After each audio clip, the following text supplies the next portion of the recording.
A phrase I like to use, and it is, ride your own ride, run your own race. Just do whatever works for you. One of the best things about Peloton, beyond the community itself, is that it really can meet you wherever you are.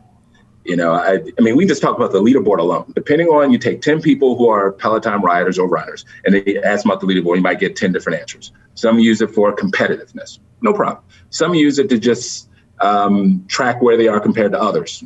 No problem. Some, like what I do, I high five all the people I know at the beginning of the ride, then I hide it because I just want to say, hey, good seeing you.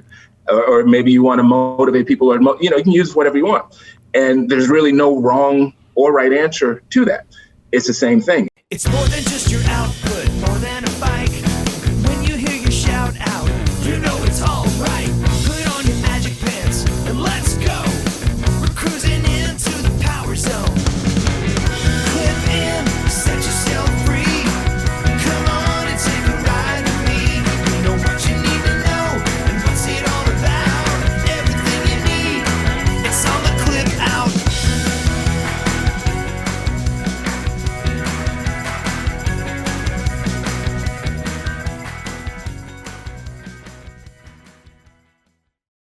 Welcome to the Clip Out Podcast, episode 220. This is Crystal O'Keefe. And this is Tom O'Keefe. Hi. Hi. So, I was thinking we should talk about, so a while back we talked about Apple TV. We did. And some people were raving about it. And, yeah. And the point we were making at the time wasn't about the quality of the content. It was just about, we didn't feel like they had a breakout show yet. That they were known for. Right. Netflix kind of broke out with House of Cards, mm-hmm. and then Orange is the New Black, and then it kind of snowballed, and they have lots of stuff, Stranger Things, and and then Hulu had, I think, Handmaid's Tale was kind of their big breakout thing, and they kind of didn't have theirs yet, and people started pointing out Ted Lasso, which we have now watched, and it is delightful. It is delightful. I do feel like that's breaking out for them. I think it is. I hear a lot of people mention it, so it's not.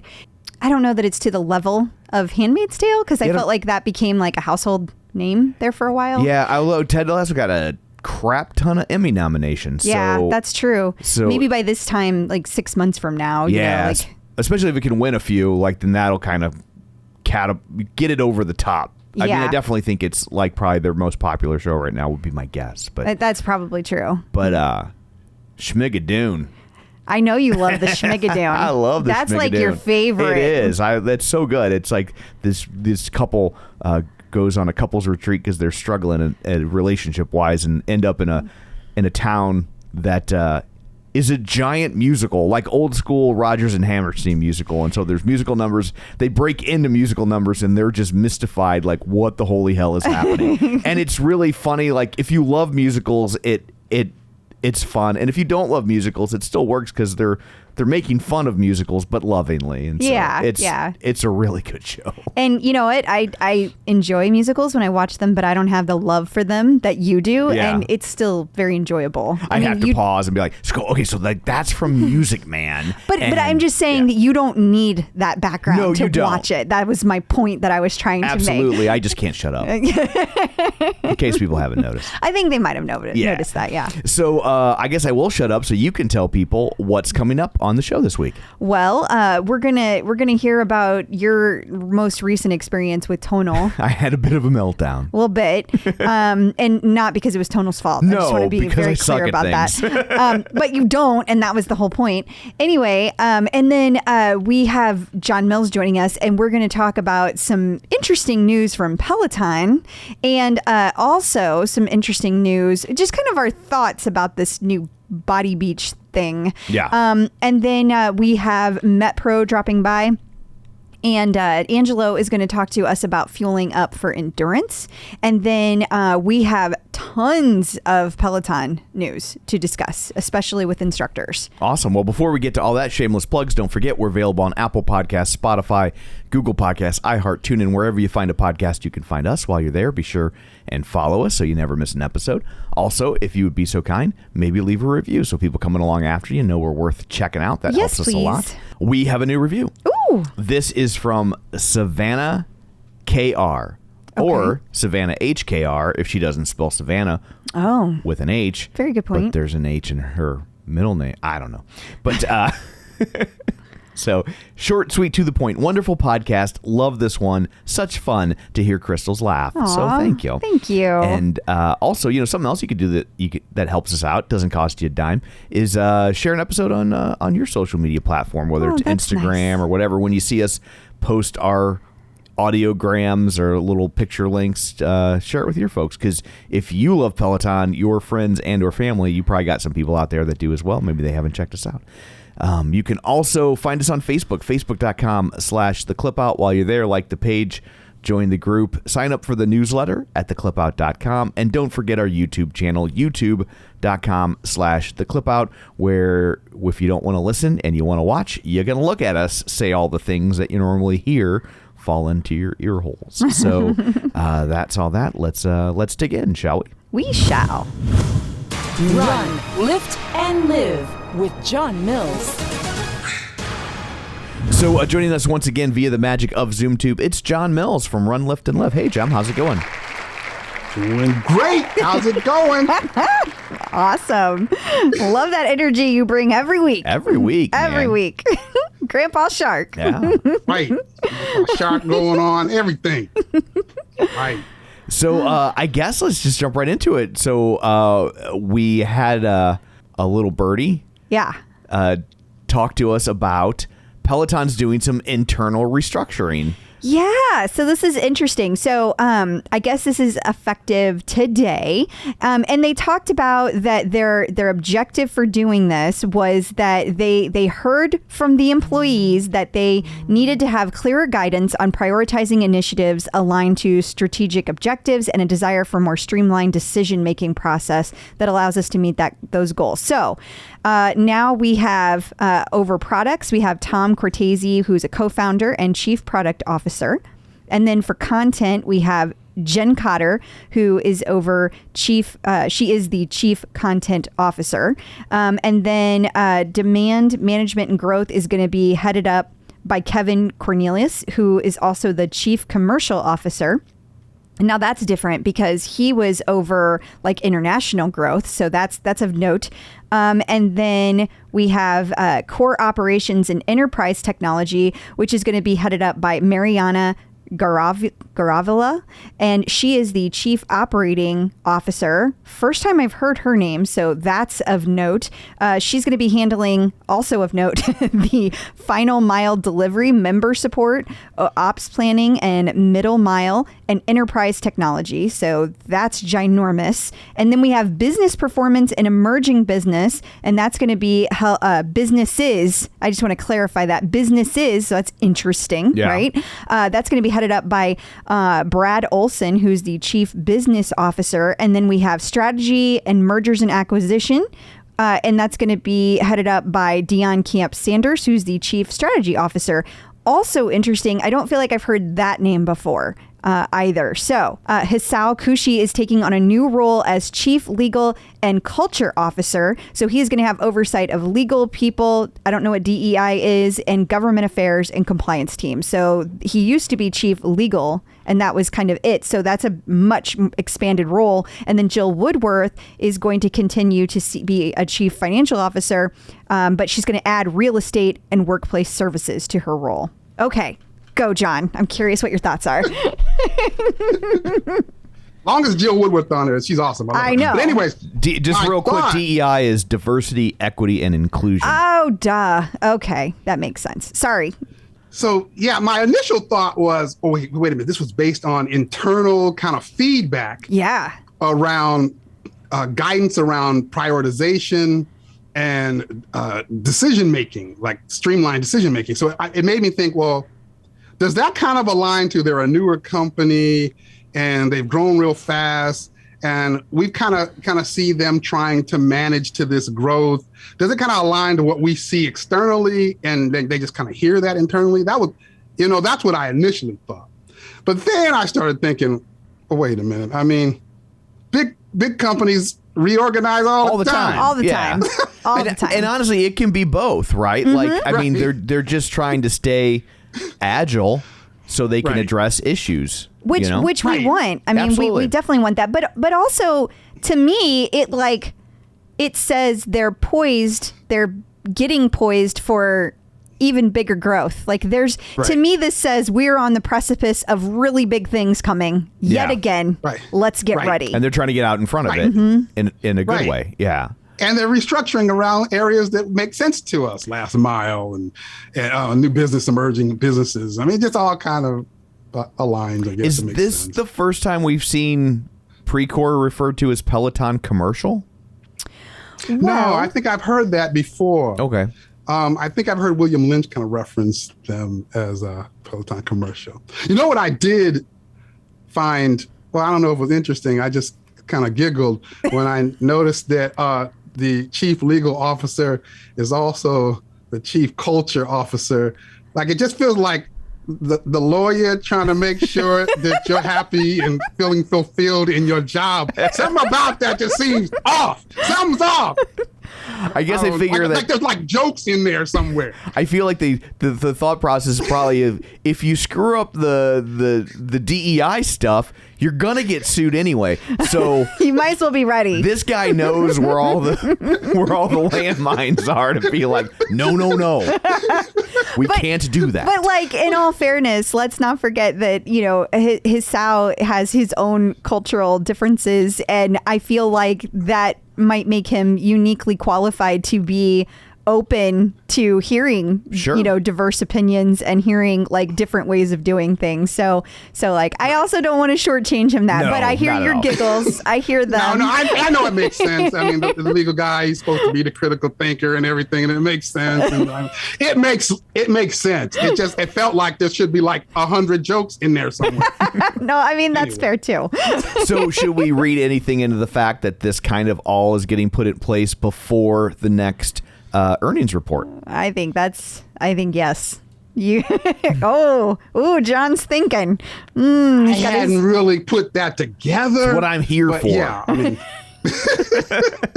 but yeah, I would assume that we're going to hear about that, of course. Yeah, we'll probably hear deeper details around their positioning as to why there was this restructuring, I would assume. I also did some. Oh, go ahead, Tom. I was going to say, I think we should also point out, in the middle of all this internal restructuring, it doesn't look like anybody left. No, in fact, not only did nobody leave, because that's what I was going to build on. I did a little informal polling, and from what I understand, everyone is optimistic about this. Like, this is coming across as like, oh, I'm curious to see where this goes. They're open-minded. Right. They're happy about it. So I thought that was... It's not coming from a position of crisis management. No. It's more just like, oh, let's, I hate to say, it's hard to say streamline in this Russian novel of an email that was in front of us, but still, like a way to like make the company work better. Yeah. Right. So I guess we'll be hearing about that on the earnings call. They're going to be like, we restructured. We're more efficient. I feel like there's going to be some talk about that. Right. I would have said, I'm wondering if there's going to be something more aligned to the fact that they. Well, you can't help but wonder if this has to do with like new products dropping soon. Exactly. Perhaps. Yeah, we'll and see. New countries being added on. I mean, that's where my brain goes, but we shall see. So, moving along, we've seen lots of stuff from Beachbody this week, which is just called, am I supposed to pronounce it BODi? Well, what's funny about that is, I've been kind of watching their beta and some of their classes, and they had an instructor yesterday who came in on her Instagram doing her live, and she was like, "Yeah, welcome to BODi Live." So then I started thinking, did they just hire that person? They just hired that person this morning. I haven't told her it's not BODi. It's BODi. And she's gone by the afternoon. We still get shit for mispronouncing Peloton from 4 years ago. People still give a shit about that.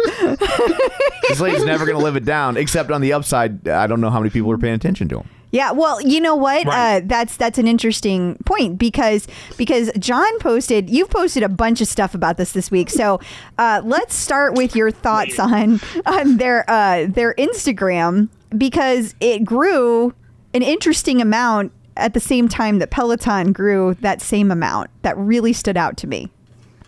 Well, Peloton is, on Instagram, they're constantly growing larger than their competitors. And, we kind of monitor that. And it just so happened in the past 2 weeks that BODi Interactive has gained 14,000 followers in that same 2 weeks. So Peloton. And then below that, you've got, Tonal and not Bowflex, who also gained somewhere around 4,000. And then you got the people pulling up the rear. You got the Soul Cycles and the Echelons who gained like 400. Right? It was like Echelon was like 100. But yeah, the fact that, BODi Interactive, picked up so many in such a short time frame. So that what I posed in my group was, is this just because it's a new thing and people are like, what is that? Or they're still in beta. So is this like a reflection of something that might actually be a lot of growth in their social kind of following? I mean, they're hitting social hard. So that was the question I was posing. A couple theories about that, actually. First off, you can buy them. Like, so, you don't know. We certainly know some people that do that. Yes, so not that I'm calling anybody out. I'm just saying. But I will say, I logged into Instagram once I reset my password. And I scrolled through who's following them, and at first glance, I didn't do a major drill down. I didn't see a lot of profiles without pictures or anything, and that's typically a sign of bots. And so I didn't see anything that seemed glaringly obvious as bots. But I will say that they seem to have multiple Instagram accounts. Beachbody does. There's one for Beachbody itself, and then there's one for like Beachbody Performance, and which I guess is the more selling you shakes and stuff. Right. And so the Beachbody one has, I think, over 1 million, and the other one I think had a few 100,000. So, and the BODi one is currently at, I think, around 28,000. So that's right. So they can, those numbers could really just be a circumstance of their bigger platform saying, hey, here's this other thing, go over here, because they have tagged the other channel in some of their posts and those other channels, So absolutely. That makes a lot of sense. I hadn't thought of that scenario, but you're right. It could just be them kind of bringing the same funneling people, so now somebody follows them in 3 different platforms or 3 different Instagram accounts. It's not necessarily indicative of a groundswell of support. It could be. But But my first thought is the people that are already following Beachbody went, oh, there's another one for the classes. Okay, I'll follow that. But I also think all of the instructors are hitting it hard. Yeah. You might be having instructors that they might have followed in the past that now they're like, oh, go follow here or go follow here, and they're doing that. So I don't know, but I think, that doesn't mean that won't continue to, take off. But right now they're just on such a marketing push in their beta. I don't know if it means anything. It's interesting. And that's a good point. It's something to think about now, because I have the same scenario happening with Apple and Fitness Plus. Or with iFit and Nordic Track, because I track all of those separately. Right. But I hadn't thought that they may just be like, the same people from, but could be. Yeah. Could be. Their setup is cool. Like, that's a neat looking setup, I guess. Their studio. It is not a bad setup, but okay, but. Or should we say booty? BODi Interactive? Yeah. Wow. That's why they got 15,000 extra subscribers this week. Wait, they got that booties? was an intentional slip of the tongue. They got booty over there? Go out there and I will follow that. Say booty on accident. But, last week, or one of the things you posted was like the first kind of like time they had all the giant squares behind them, and they were doing a class, and then like all of a sudden they were like, Tammy, and then they bring Tammy onto this large screen, larger than life, literally. And they're like, Tammy, fix your form. And like, don't put your knees there. Put your knees over your toes, Tammy.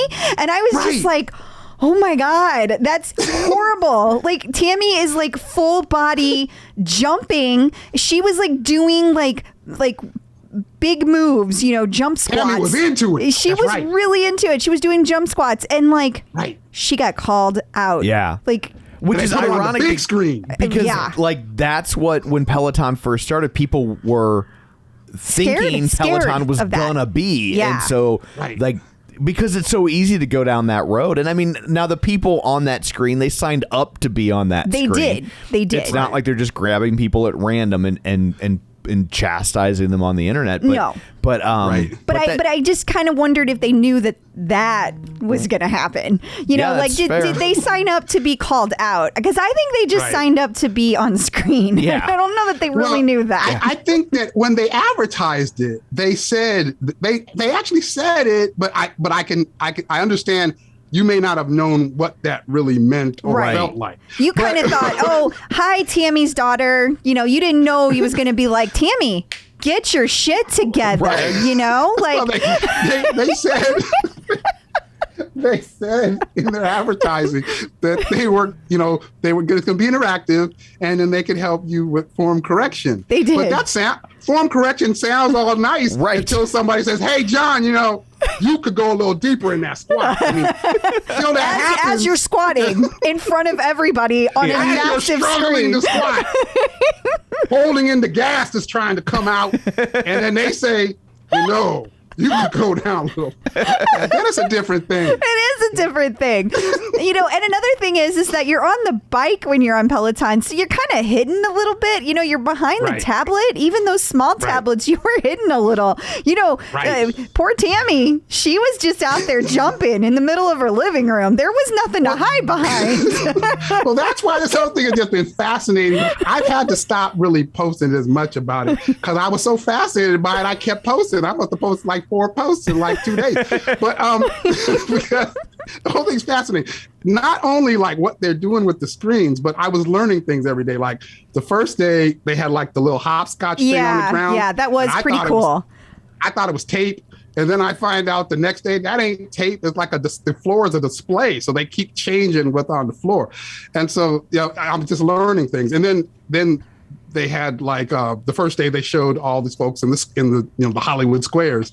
And then the next day on their Instagram, they're going, wait a minute, if you guys sign up, make sure you show up. Because if you don't show up, then, we don't know what to do with the square. They were scolding people for not showing up. Yeah. So, but I mean, and it's beta, so we got to give them a little grace on that, but like, that's kind of the point. People don't really get what they're signing up for. Like, you can't just not show up to an empty class. You can't make an empty room. But you would think there'd be some sort of a queue, like a wait, like, you would. Or just like if there's 40 different images on there, just grab the one from the upper left corner and put them in where the blank one is. Nobody's gonna notice. Like nobody's right. And these are things they'll probably figure out for beta. After beta's over, they'll be like, well, we got to redo that. Now, I will say I have mixed feelings about the flames. Like, on the one hand, it's a little too game show for me. On the other hand, it does add a certain energy to it. It does. Well, see, that's the thing. So that's the reason I keep posting about it, because people are divided on this. Oh, right? I know. You got one side, and the folks are going, there ain't no way in hell you getting me to sign up to be on some screen when I just got up with crust in my eyes, wearing pajamas trying to work out. And then you got the other side, and folks are going, that's kind of innovative. That's kind of cool. And so I've been trying to bring these two groups to a consensus, which of course is never going to work, but it's fun. No. But I think there's an element of innovation to those two things. The fact that everything's a screen, including the floor.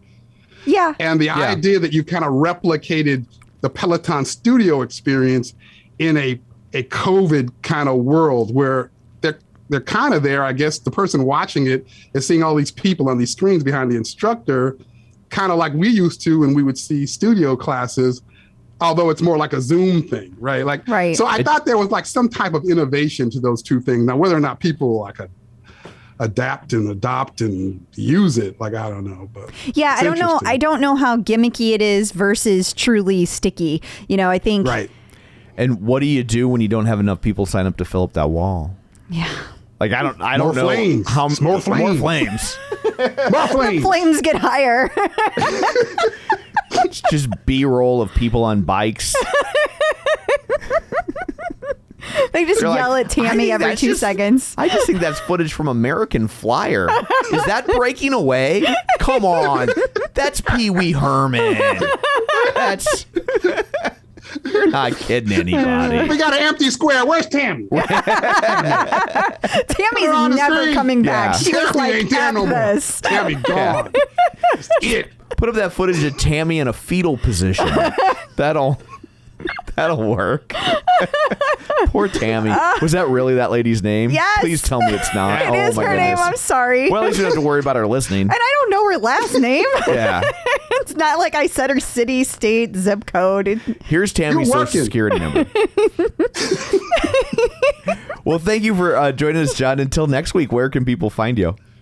They can find me on Facebook, Run, Lift, and Live page, and my Run, Lift, and Live group. They can find me on Instagram, Run, Lift, and Live, or at runliftandlive.com. Awesome. Thank you. Cool. Talk to you guys later. See ya. The Clip Out. So if you're looking to up your game with your strength workouts, man, you really need to look into a Tonal. Yeah, Tonal is incredible. I feel like, Tom, your favorite thing about it is that you don't have to think. I feel like we've said that a couple of times. Don't think at all. But it's so true. I mean, great. it's just you walk up to the machine and you start doing your workout and you don't need to record or memorize anything. So you've got all these coach-led workouts. But, you know, Tonal keeps adding new things on. You know, they've added Pilates, they've added bars, they've added so many things, and they're getting more creative. Every time I turn around, there's so much dropping. Like this week, there's this great new class that I can't wait to try that is all about hip mobility. Like, it's like we get so much information, and it's like, this is how you can move your hips in a better way. Such a simple thing, but so needed, especially when you run a lot and you bike a lot.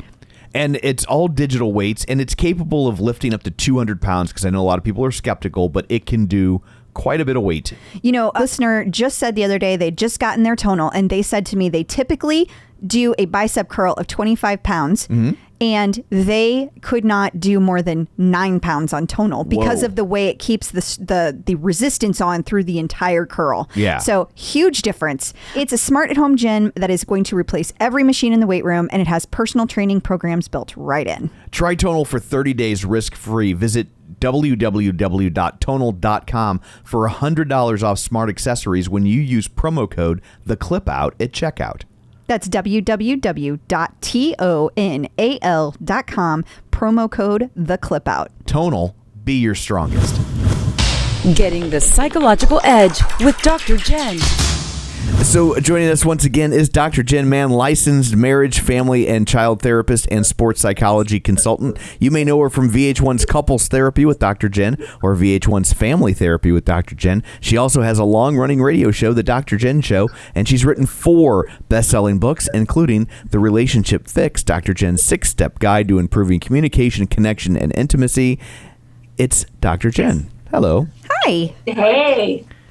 So, this is kind of a selfish question because I live with Tom. And so today, Tom was doing a Tonal workout and he was struggling. It was not going well. He was struggling. And he was struggling because, first of all, he had some issues getting logged in because it was not staying on. There was connectivity issues. Yeah, And yeah. so that was frustrating So me. he starts off, he's already crabby, right? Just out of the gate. Yes. And then he starts this program. He's been working on this program, and it has a move in it called a front squat. And when You basically have to impale yourself in the throat with a barbell and lift it using only your Adam's apple. So I tell you all of that to get to my actual question, which is when he is like so super angry. I was because really mad. Nothing's. I okay, I'll just let him do it. I cannot do this move. Like where it's telling you to put the bar. Like I don't have that part of my body because my neck is there, and so I'm like, and so I get very frustrated. In case you can't tell. Yeah. And then she's like, well, just go to the next move, and I'm like, you don't understand. This workout has you do like 9 sets of these fucking things. So I'm like, if I skip it, I'm skipping like 80% 80% of the workout. And finally I was like, fuck this, I quit. And I turned it off and went upstairs. And the real question I had was that it's like, it was clearly triggering those old thoughts of like, he can't do this, he's not good enough, etc. And I tried to help, but I was not helping. So I don't know what to do in that case because I don't want to see him go away from it has so many health benefits. So help.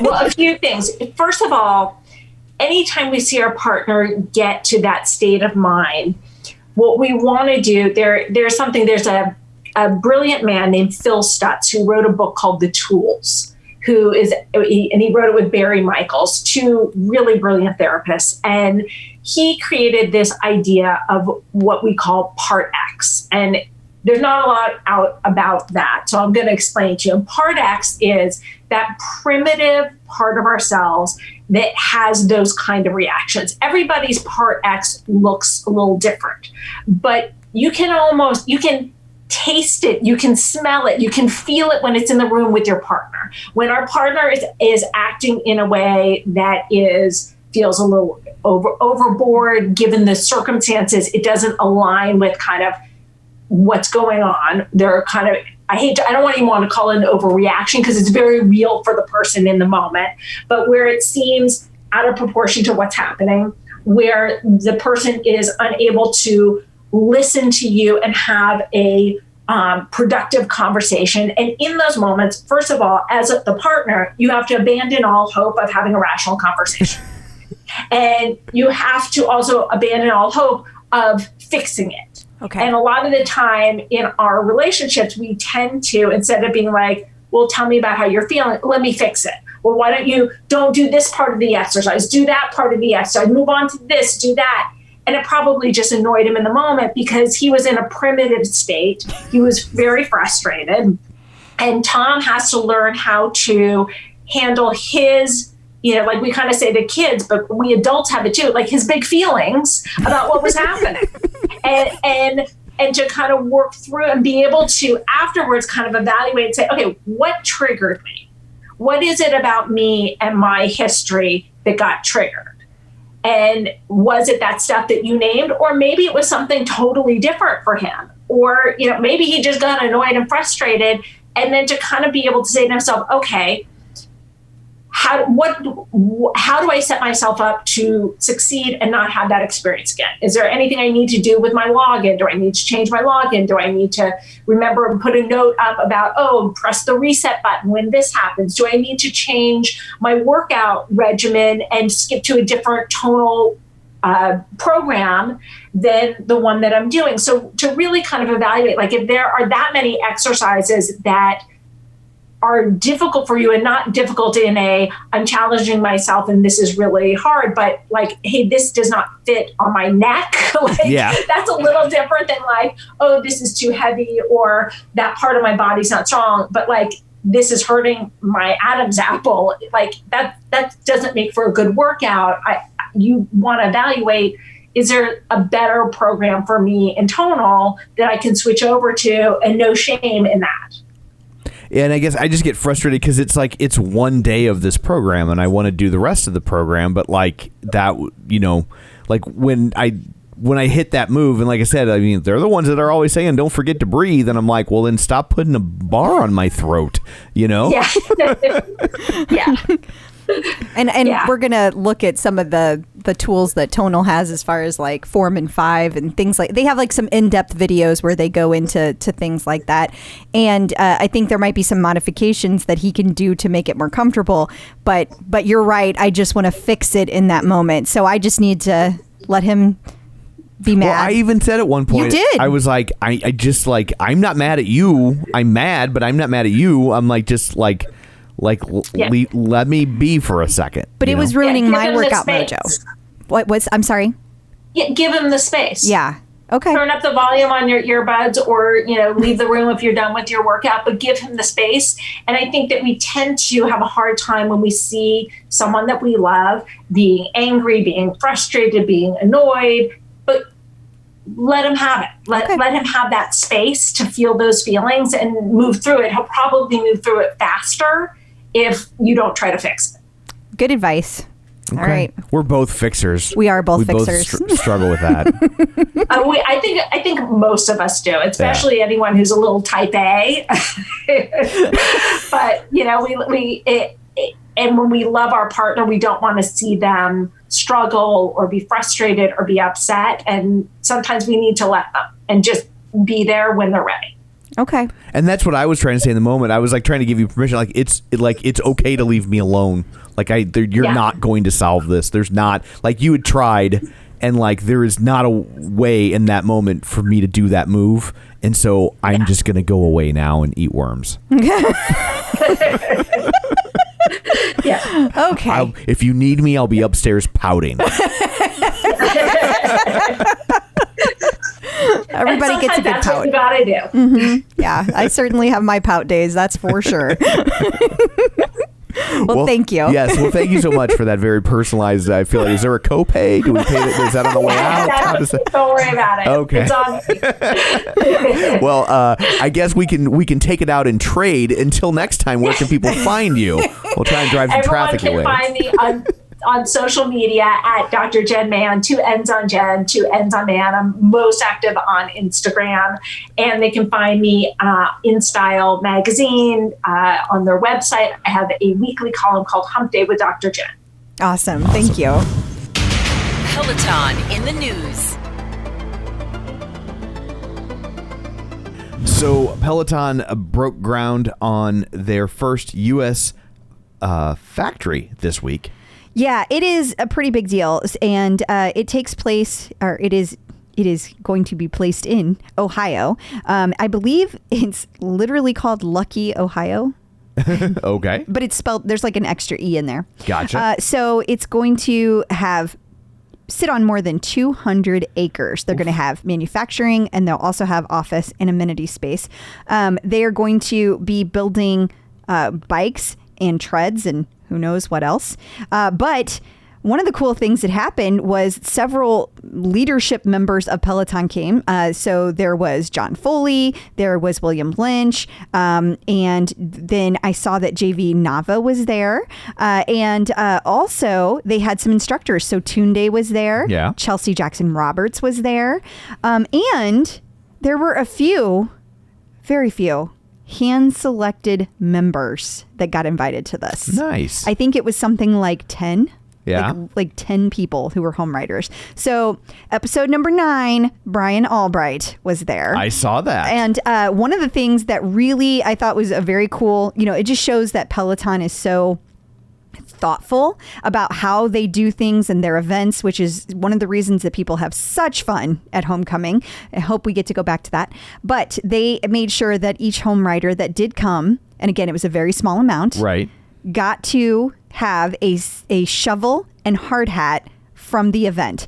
And this image that you're seeing on here is from Brian Albright, who had the foresight to get it signed by John Foley and Tunde and Chelsea Jackson Robert. And it says Peloton Output Park, groundbreaking August 9th, 2021. How freaking cool is that? And then he also had a Peloton hard hat. Yeah, I just love that. I just think that's awesome. That's pretty spiffy. We had another listener, Ashley, I think it was Ashley that was there, and she got some phenomenal pictures as well. I did not share those, but it sounds like everybody had a really great time.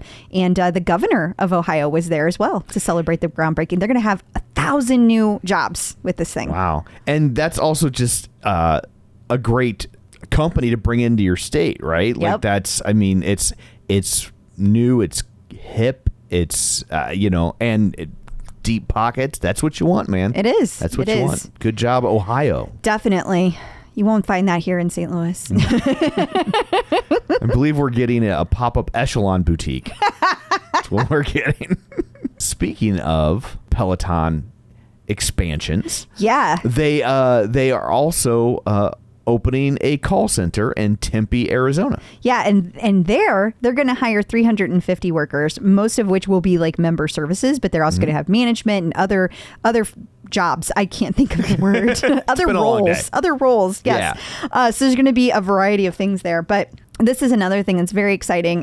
From what I was reading in this article from Arizona Central, Tempe is very excited about this as well. Well, they should be. Absolutely. And, we talked a while back about that ProPublica article about the call center that so many companies farm out work to. And it's interesting to see them.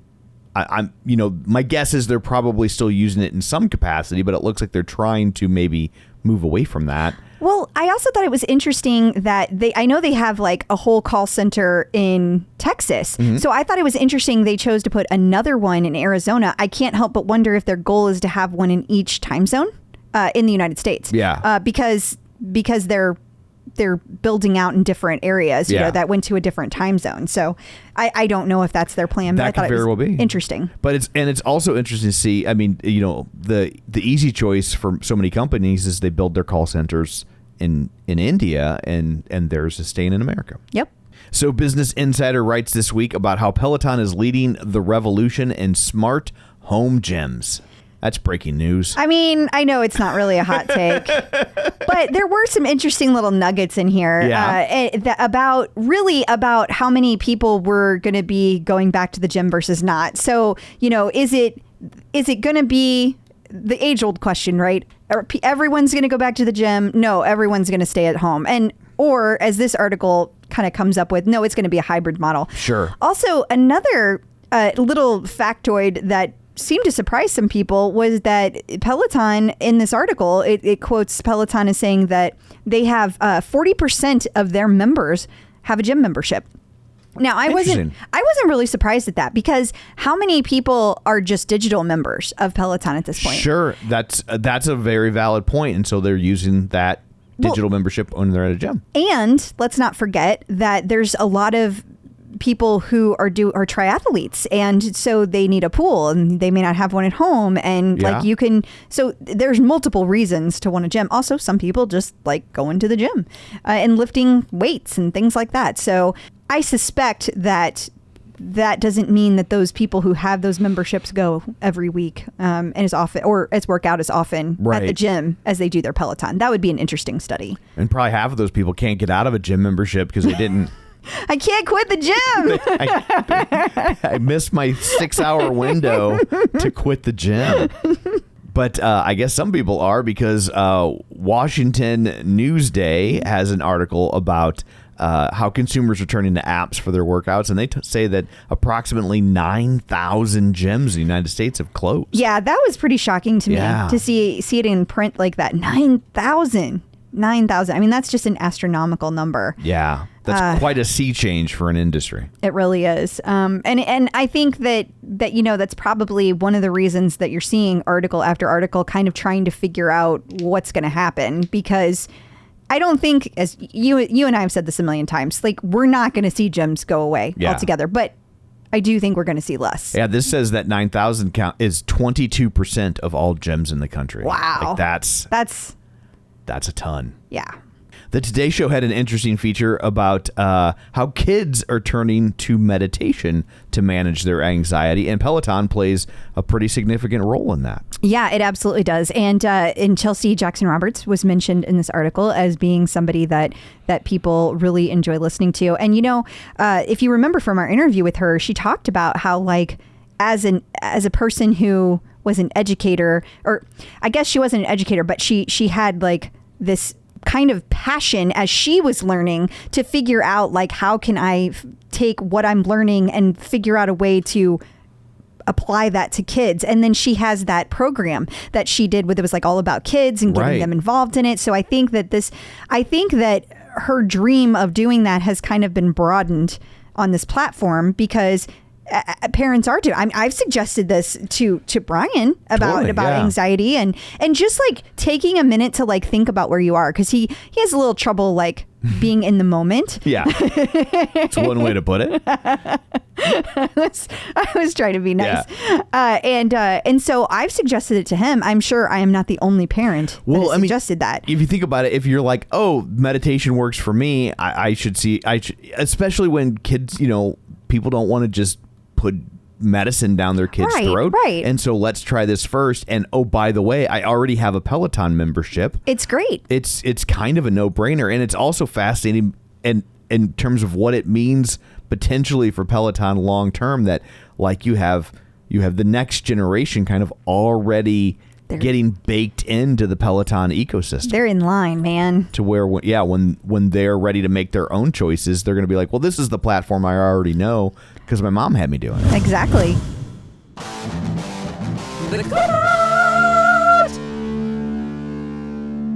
So joining us once again via the magic of ZoomTube is Angelo from MetPro, here to answer your fitness and nutrition questions. Hey, how's it going? Hey, it's great. Good to see you guys again. Good to see you too. Another great question from our Clip Out community. This one comes from Sherry Cantor. She's looking for the best recommendation. She's doing lots and lots of endurance miles, and she needs to know how to fuel up appropriately.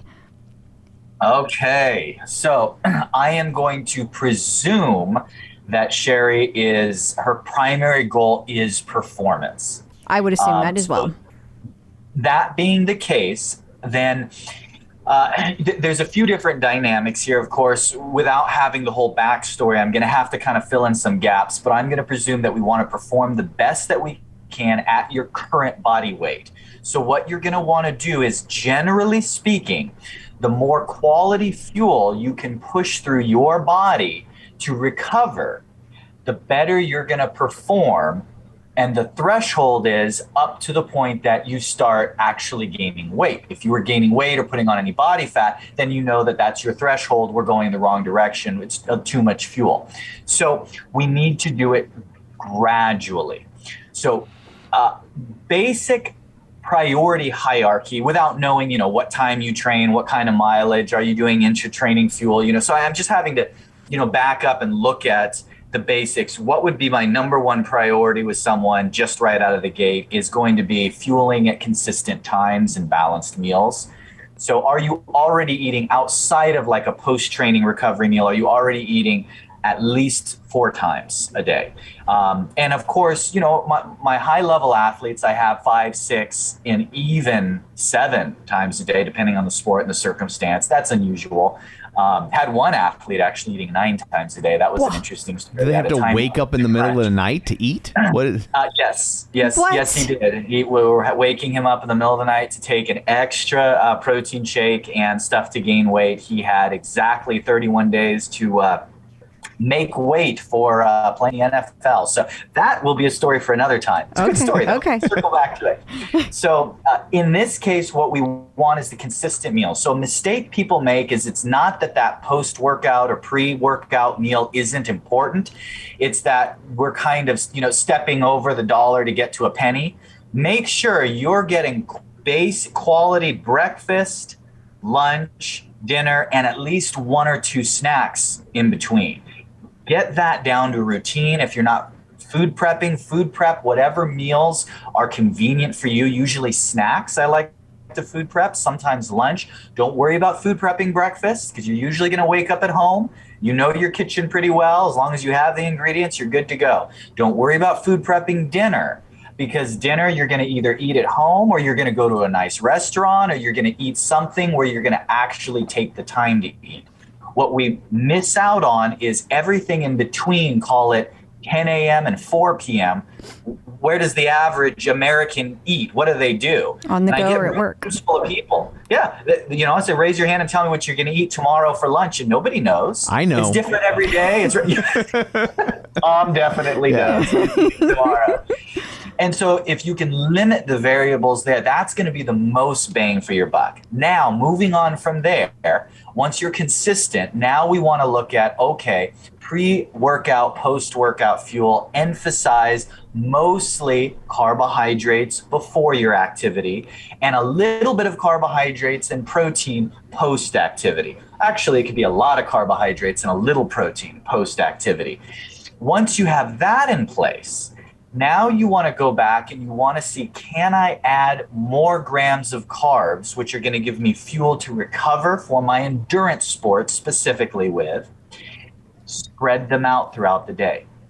It's tough to just go, okay, we're going to add 50 grams to your dinner without having an impact. But if I say, no, we're going to add 50 grams, what we're going to do is we're just going to bump up 10 grams over 5 meals throughout the day your body will just gobble that up. That's where there's the benefit to the small meals throughout the day, is when you're trying to actually condition your body to be more efficient and utilize more fuel. In fact, we just had a client who completed an Ironman, and he actually qualified for the World Championship. Wow. And we did it. Part of the process was he just couldn't believe how much we got him up to eating. And he was actually eating about 50% more calories and carbs than he was used to. And he actually went in weighing a couple pounds lighter than he was used to. And the combination of those two things, he just did phenomenal. Wow. And so we see that all the time. The art and the science is in gradually getting there in a systematic fashion, because most people, they try, I heard I need to eat more, and they try and go from first base to third base without stopping at second base. That's where you get into trouble. Gradually over time get there, your metabolism and your body will acclimate and adapt to it. And then finally, my last recommendation is don't forget self-care, stretching, mobility work, recovery work, things that you can do to keep your joints, your ligaments, your tissues, and your muscles healthy so you can go back and do it again the next day. Fabulous advice. So what I'm hearing is that the best course of action for me is if I just start with just 3 or 4 Cheetos at breakfast, and over time, you can eat all of them. I can add more. You can have the whole bag of Cheetos. Yeah. By the end of the day. At every meal. Somehow we always go there with Tom. Yeah. It always comes back to the Cheetos. Yeah, he is the incredible shrinking man right now. It's because I'm not eating any Cheetos. Imagine that. Well, thank you so much for joining us. Until next time, where can people find you? metpro.co/TCO. Awesome. Thank you. Thank you, guys. Instructors in the news. So it's been a week, but we're still talking about Allie Love's wedding.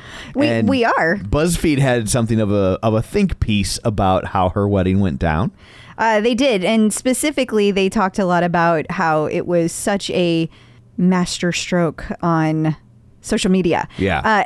A lot went into it that I'm not sure people are necessarily aware of. Like, she started off before she went to her wedding, and she had a class that was all about wedding songs. Like, it was kind of like her wedding ride. Right. And she asked members to send in songs to play during that class. So that gave members an opportunity to feel like she was celebrating with them. Mm-hmm. Then the event was a whopping 5 days. It was not a wedding. It was a wedding week. And each day had its own theme. And, a lot of brides will be like, do not post anything on social media. Right. So, we're used to that. We know that. Yeah, totally. Which I get. Absolutely. But she took it an extra step, and she said, when you do post each day on the designated day I tell you. So it rolled out on social media for the most part, the same way she wanted it. So the first clips that you saw from all the different instructors was the very first day they were there, and then you saw the second day, etc. And then everybody's got that aunt who won't follow the rules. Oh yeah, there were a few people like that. And then the other thing that she did that this author was just kind of totally just wowed by is that she went private a week before her wedding. So her Instagram account had been public, and then she went private, and supposedly that was to, have a private event. But the person who wrote the article also kind of felt like it was to maximize the hype around her wedding. And I want to be very clear that the person who wrote this was not nagging or being mean to Allie. They thought everything she did was brilliant. Yeah. And they were kind of celebrating her prowess. And I believe one of the quotes they said was, well, if you don't like it, welcome to content creation. That's how it is. I mean, the content that people like to engage with on the gram, that's thought goes into it. It takes a lot of work to look that casual. It does. Not that weddings are casual, but a lot of the other stuff, that you see is designed to look like, oh, I'm just happen to be lounging here. No No. they were not. Yeah. Yeah. We've been to enough resorts to see the people that, oh my gosh, it's so funny. It's funny. So funny. Like, oh, you're an influencer. Yeah. Get that light just right. Yeah.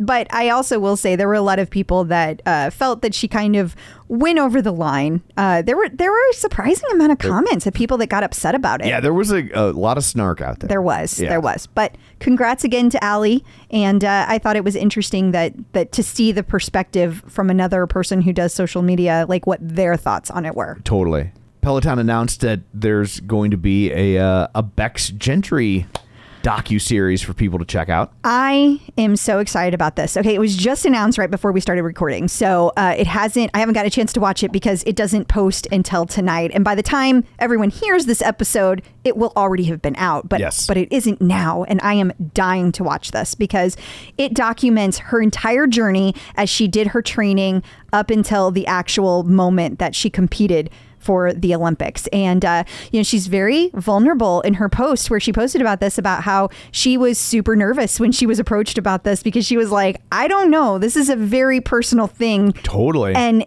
like, what's going to happen if I don't make it? And then to put it out there in public for everyone to see. But she overcame those fears. And I'm so glad that she did because I, for one, can't wait to watch. And I think that she is amazing on every level. And I hope that she knows that we all feel that way about her because I've never heard anybody say anything other than that. So up next, we've got a Jess Sims twofer. Yeah. A twin spin, we used to call it in radio. She had a couple different articles about it. The first is from OK Magazine talking about how she doesn't always feel confident, but Peloton really encouraged her to take a deeper look at who she is. Yeah, and she had some great quotes in there about how it took her a while to get to the point, but she feels like now she's in a good place with that, and that she feels like she hopes that everyone that takes her classes feels the same way. Like that's what she's trying to convey. Yeah. And when I posted this article, like everyone was like, yay, Jess, she's amazing. And she is. Jess is one of my favorite instructors. I love her. But then the cheat sheet. Yeah. They talk about her being a dog parent. And I think both of these articles kind of came from the same place in that she did some interviews because she is teaming up with an organization. She's going to be the face of this organization that's all about dogs. I think it's a dog adoption agency of some kind. I don't remember because it's been hours since I read this, but it's got a bunch of letters in it. It's there it is. Acana, A-C-A-N-A. Yes. Okay. And so it's pet food. But she also talks about, adopting her dogs. And she talks about this. They have a rescue center as well. Acana. However you say that. Yeah. So she's partnering with them, and so she's going to be their spokesperson. And so she talked about what it was like to be a dog parent. So there was lots to be covered about Jess Sims this week, and she's a great dog. The clip out. So we found a cool website that we think you guys will dig. It's called nuts.com. And it's amazing. It is not just for nuts. It is everything that you might want in your pantry shop. So there are things like, I didn't even know they had like dried strawberries and dried oranges and things that I never would have guessed by a company called nuts.com. And they also have the traditional nuts. They have chocolate covered nuts. They have candy covered nuts. Like I found one that was like white chocolate covered pretzels. Oh my gosh. And they even have chocolate covered coffee beans.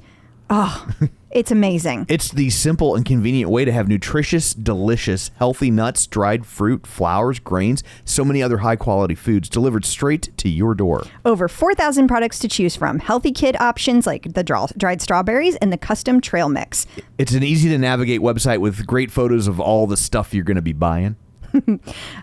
Nuts.com is your one-stop online pantry shop. Gluten-free and vegan options. Delivery is fast, and most orders ship the same day. New Nuts.com customers get free shipping on their first order when you text TCO to 64,000. So text TCO to 64,000 to get free shipping on your first order from Nuts.com. That's TCO to 64,000. Terms apply. Available at nuts.com/terms. The clip out.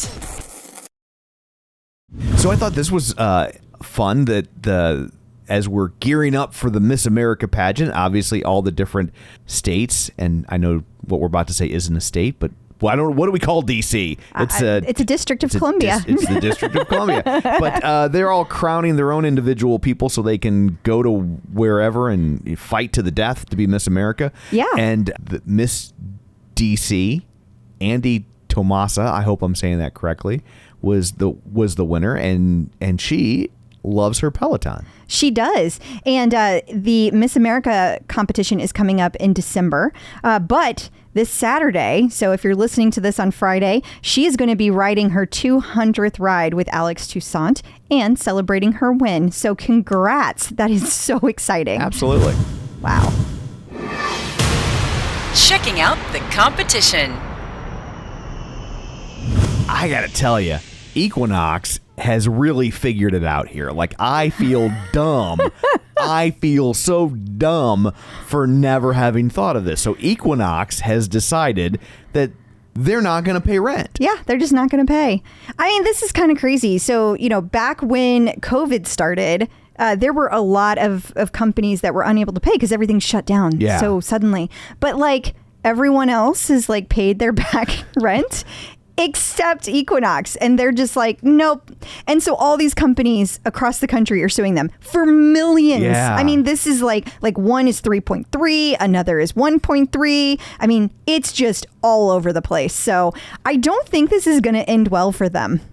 Yeah, I mean, I'm not a lawyer, but this seems like an ill-advised long-term strategy. It does, especially when they're trying to launch new products and things. Like, absolutely. I don't even understand what they're thinking. I mean, if I was thinking about buying an Equinox product and I saw this story, I'd be like, well, are they circling the drain? Like, how long can they really be here to service this product? Exactly. Yeah, I mean, that would definitely give one pause. Mm-hmm. Especially with everything shutting back down again. I mean, I don't think things will shut back down to the way that they did last year, but people are getting nervous again. Yeah. In case you missed it. So 9 to 5 Mac had an interesting story about a man crediting his Apple Watch fall detection feature with saving his life. Yeah, and I've heard lots of great things about this fall detection feature before. I do think it's an amazing feature. But the reason I'm bringing it up is not because of Apple Watch. The reason I'm bringing it up is because it's one of the Peloton members. Like, it's a member services guy who this whole article is written about. And like, he was already in the hospital, and he went to the bathroom.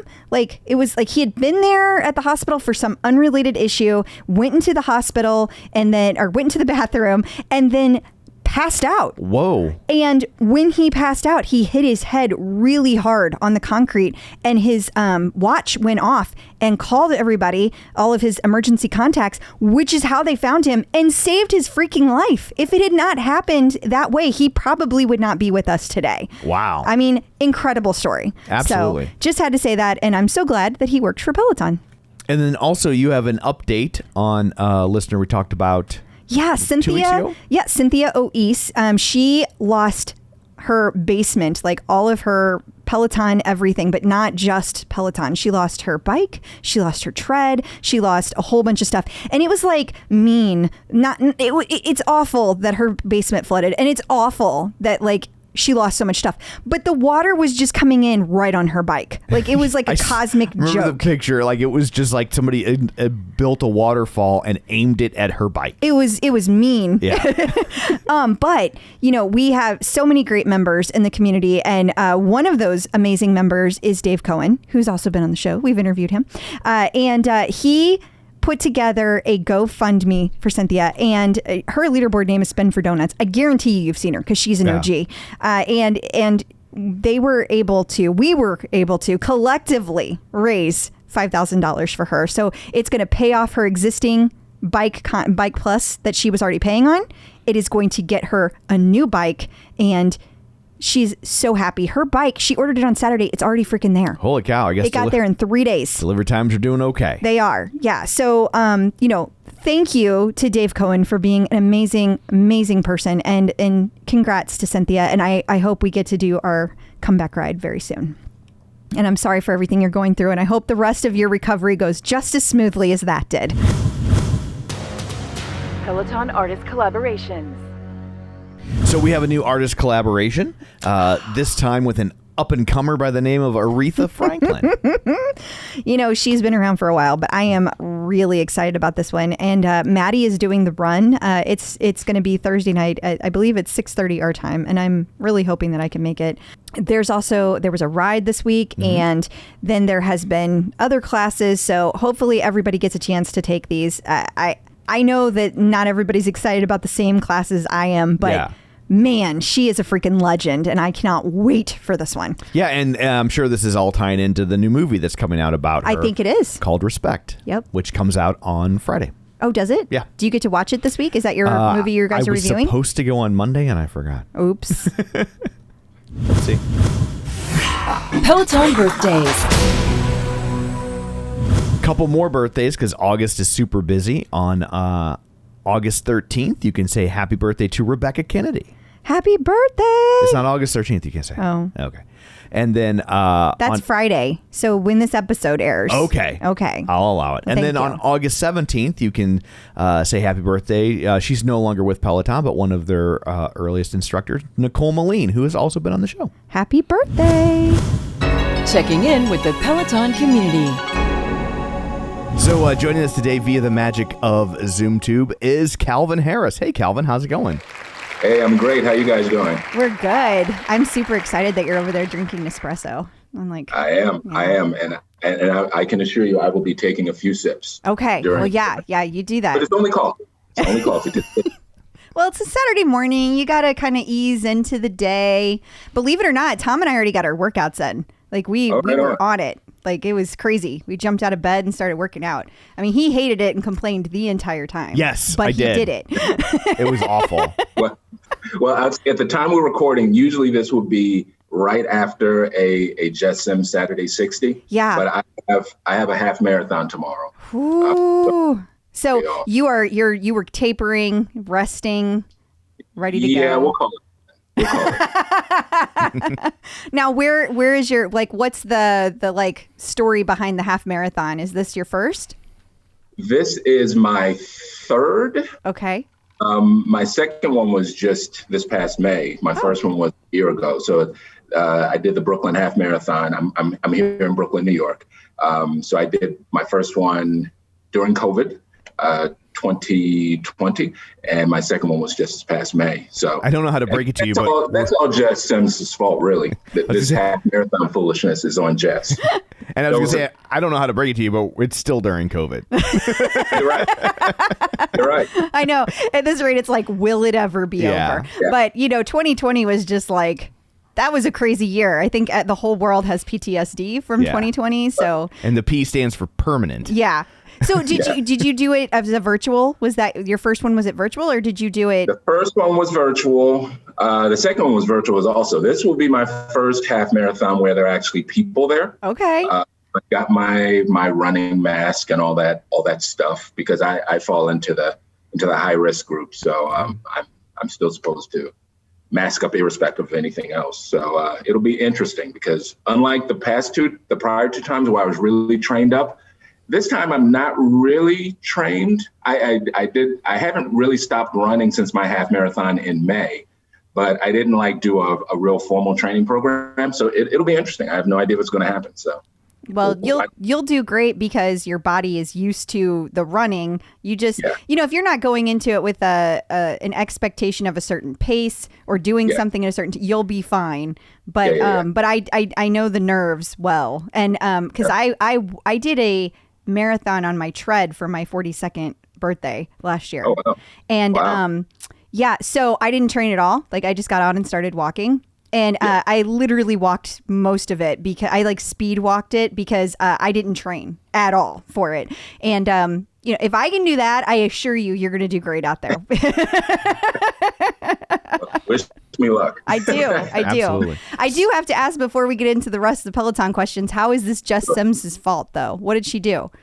Oh, gosh, where to start? All right. So there's a longer story, but I'll give the abbreviated version because, part of the, Jess was the first instructor I met in the former tread studio. They're now all in one place. And after my very first class with Jess, which was a Saturday 60, which is honestly, that is the stupidest first class to choose. Yeah, that's a tough one. You did a Saturday 60 for your first class. Well, for my first class with Jess, so that was stupid. But then after class,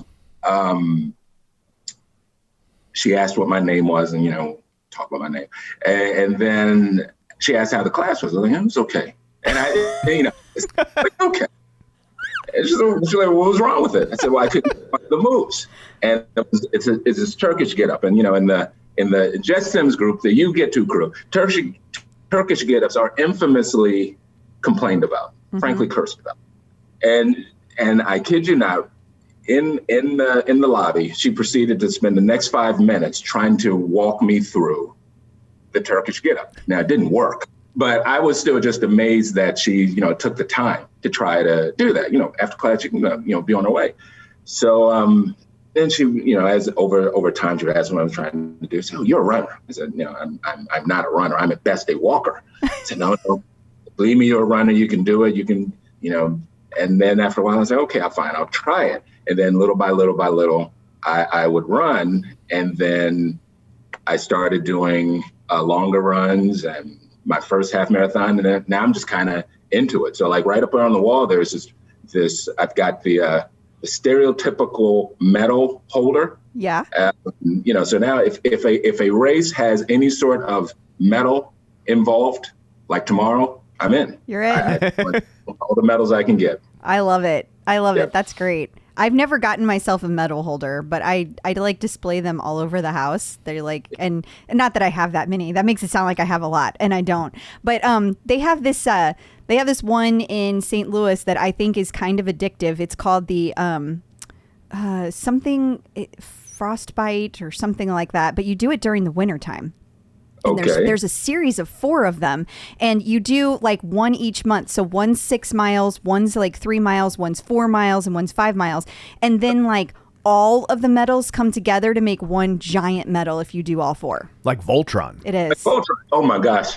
Jinx. I was thinking Voltron. but which Voltron? Are we talking about the 5 Voltron or the Voltron with a whole bunch of them? Because there was more than one Voltron. That's true. Voltron is actually from St. Louis. What? How is Voltron from St. Louis? Because he's from space. It was created by Koppler Media, which locally owned KPLR, our independent one of our independent channels, Channel 11, and they basically couldn't get the rights to Transformers, so they went and created their own cartoon, and that cartoon was Voltron. What? See, this is what I mean about this is what I mean. We just went down one of those little wormholes. You just never know what you're going to find out. Okay, well, I think we'll flesh out this story some more. So I want to hear how you originally found Peloton. How did you come into the world of Peloton? Sure. So, I'll say my Peloton journey, so to speak, has 3 parts and ongoing. So, I'm here in New York, in Brooklyn, but I'm really from Maryland. I grew up just outside of Washington D.C. I've worked in Baltimore, Washington. So Maryland is home. So in 2018, I've gotten a little heavier than my norm. I mean, I'm already a big guy. I'm like 6'4" and like 230. So I'm just kind of, I'm already big as it is. But a lot heavier. And it's like, all right, I need to do something about this. And there was a local gym in Columbia, Maryland, where I live. That's like midway between DC and Baltimore. And they were having one of those things you see on Instagram or on social media. Say, you know what? Join our program and you'll lose 20 pounds or this percent or your money, and you get your money back if you do it. I was like, oh, well, I'm in. Mm-hmm. Let's try it as a jump start. But me being me, I'm like, you know what? I need to, make it as guaranteed as possible. So for most of my adult life, I've been relatively active, but never in great shape, never in terrible shape, always kind of in that middle sort of place. But whenever I wanted to like really lose a lot of weight, when I got into heavy, I would usually start cycling more than anything else. That was always my go-to outdoor cycling. I was like, you know what I need to do is I'll do this boot camp thing over the next 6 weeks and have a bike, and then I'll definitely lose the weight. So I had seen Peloton, I had known about it, and I bought my Peloton in the fall of 2018, and I lost all the weight. So, shout out to Progressive Fitness, Progressive Athletics in Colombia, but it was also the Peloton that kind of got me down on the weight. Wait, I got to ask, how expensive was this boot camp that you thought, I'm going to buy a $2,000 bike to get my money back? and there's an oddity in this because I'm a CPA by profession, chief financial officer of my organization, but it made sense to me at the time that I'm going to spend $2,000 to save $500. Oh, okay. Because that's how much the boot camp was. Do you work for the government? I don't. But the math worked out. Because then I was like, okay, but then we break it down over time, how long I'll probably have the bike, the cost of the bike versus going to a spin class, and it all just kind of evened out over time. Okay. Based on the expected life cycle of my bike. So at least that's how I talked myself into it. No, I mean, honestly, the math on a Peloton, on a bike, I think totally works out. Like It does. we ran the numbers, and Crystal, like, was it break even in like the first 6 months? So Yeah. like it really does. But I'm just like, you're gonna buy an extra piece of exercise equipment so you can get your money back from this boot camp. Okie dokie. I mean, I save money. I save money every time I buy less clothes than I expected to. So that's my way of thinking, and Tom he doesn't understand that kind of math, but I feel like, Calvin, we're kind of on the same page with that math. We are. Okay. I think we're right in the same place. I agree. Yeah. Okay. The good news, though, is I did get my money back, Tom. That's good. I won the boot camp challenge, and I kept going to, a combination of going to Progressive and Peloton. So I did my first beginners classes with Allie, which were, Allie does really great beginners. I mean, she does great classes in general, but her beginner class was just perfect for a newbie. But honestly, I knew I was at the right place when I took my first ride with Robin. So I took a ride with Robin. I was doing a 20-minute ride. When you're a newbie, going from 5 to 10 to 20 is a big step. Yeah. And there was a certain point on the ride, and Robin said, I'll try to say it without the cursing. Although it's okay. You can curse if you want to. I say, if you're not riding, that's some fucking bullshit. And I was like, this is where I belong. I was like, this is me. So I was locked in at that point, and I rode and rode and rode. And then the year turned to 2019, and the job was changing a bit. My boss was changing, not a good situation. And right at that time, the job that I have now had posted. It was a national search. I'm at National Urban League, historic nonprofit. Wow, and nice. they were looking for this job to be their chief financial officer. Big job. My predecessor was in the role for literally 20 years. So it was like, you might have only one or two chances to get this job. Right. So I'm like, well, I'm going to put my name in the hat, see what happens. Longest interview process of my life. 3 months. Whoa. The good news is that I had to come up here 3 times. And because of the interview process, I got a chance to go into the studio a few times. So I even though the office was in the financial district, I thought it was more important for me to be at a hotel in Chelsea, because in Chelsea, I could just walk to the Peloton studio. I like the way you think, Calvin. I like that. They accepted my logic. I didn't mention the Peloton part. I'm hired now. So what are you going to do? Yeah. So they didn't know that's why I wanted to be in Chelsea. Why the hell do you want to be in Chelsea? I was like, I like the neighborhood. That was my answer. So I did my interviews there. Yeah, and for then, sure. During the interview process, don't tell them you bought a $2,000 bike to save $500. That's if you want to be the chief financial officer, right? And left that part out of the discussion. Yes, please. But I done my classes there, and the interview was still going on. And then, because the interview was so long, I was getting a little sad. But then my second part, and this is actually where I met you guys. I'm sure you don't remember, but homecoming. I do. I do. I remember. I told Tom, I was like, I'm pretty sure this is the gentleman we talked to at homecoming. Right. You continue. No, okay, good. So, homecoming 2019, and they had I call them the Disneyland queues, because you had these lines where people would wait in line to take pictures with Robin. And I first met Robin. I was like, oh, this is cool. Yes. Oh, Queen Robin, she just jumped us right. I said, you're the queen of Peloton, aren't you? So I took all these pictures with everybody, and I must have been just cheesing up, because even like this random picture I took with Emma, they ended up posting on their Instagram. Yeah, this is the guy, because he's too happy to be here.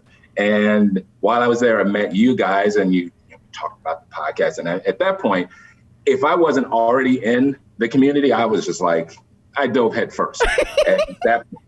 So honestly, after homecoming, I was honestly kind of nervous about the job, because like, shoot, after all this stuff, if we go through this whole process and I don't get the job, it'll be really disappointing. Yeah. I got, been here 2 years now. Congratulations. That's an amazing gig. That's an amazing gig. Deal. Yeah. Yeah. No, I'm very honored to be there. It's an amazing organization. I mean, it's existed for 110 years.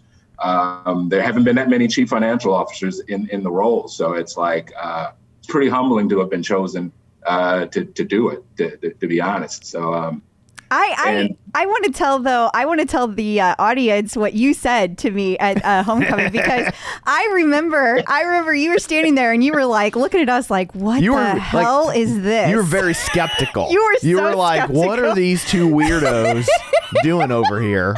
That's true, I was. Yeah. Points for admitting. Yeah. You were just like, what is this? What is going on? And I remember telling you that it was a podcast, and you were like, a podcast about Peloton.